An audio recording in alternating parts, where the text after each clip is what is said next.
this video, I'll be talking about tip versus slip and how you determine what's going to tip or slip and kind of the different scenarios that you can look at.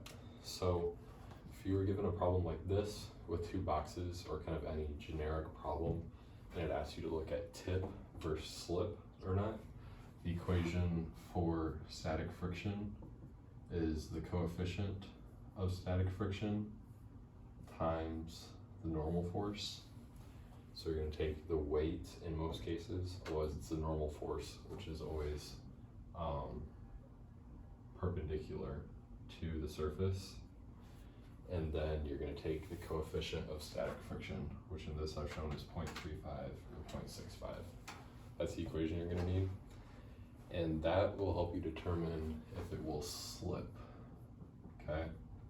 So in this case, if the force applied is greater than the force of static friction, it will slip. Okay? If this case, if that wasn't true, it's not going to slip. But the other thing you would look at is a tip. So if this whole thing were going to tip in this direction, looking at the P applied this way, so it's going to tip that way, it would tip around the farthest corner right here. So tip around that point.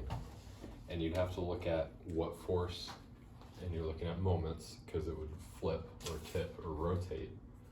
So you need to look at the moment, what moment would be causing it to go this way, and which moment is holding it down from tipping around that. So if you'd be looking at kind of this case, you'd be looking at the weight going down or the force tipping it around. So if you're looking at tip, you're looking at the moment that's causing it to tip versus the moment looking at it to not tip. So if I do a quick example of this, static friction, there could be multiple instances of this. I'm going to draw this out kind of really quick over here. In this case, just the top box could slip and the bottom box can stay in that spot. That could be one instance. You could have another instance where both of them move because of the force. You could have one instance where this whole thing tips around this point. Or you could also possibly have a moment where just this top box tips, but it's not very likely because it's not very far around. The other scenario you could have is where the force applied isn't enough to do this and everything is actually just stationary, right? Where the static friction over is greater than any force applied and it wouldn't move. So looking at this first example, I'm going to do one tip and one static friction just to show you. So the force applied, if I was looking for the P to make just the top box move, I need to have this force of static friction be equal to the force applied, because that'd be the point where it's right about to move.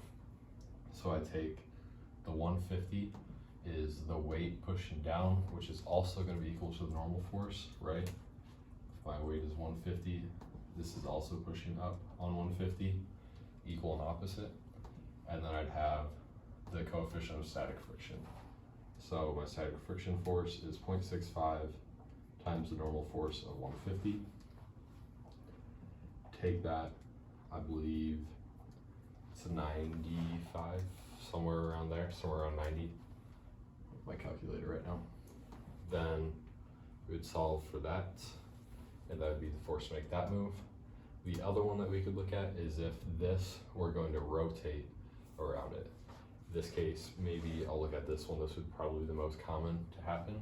So if I was looking at the moments that are going to happen around this, I'm only going to have the weight right in the middle that's happening at this distance, right? Or I'm also going to have the force applied that's happening at this distance. And I need to show the moments happening at those to see which one is greater. So if I have 300 for my two weights, and that's happening, I believe I've had this at 2. So if that's 300 times 2, and I'm going to subtract what from it? I need 5, looking at this distance, times the force applied. So I'm gonna have 600 minus 5p. P is gonna need to be not 1200, but 3000. No, 30. It's a little late. P equals 30.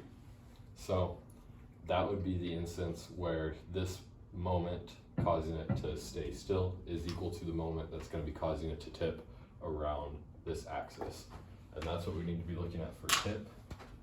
We need to be looking at the moment that would be causing it to tip, or what would be, if it's causing it to tip, that'd be a negative moment.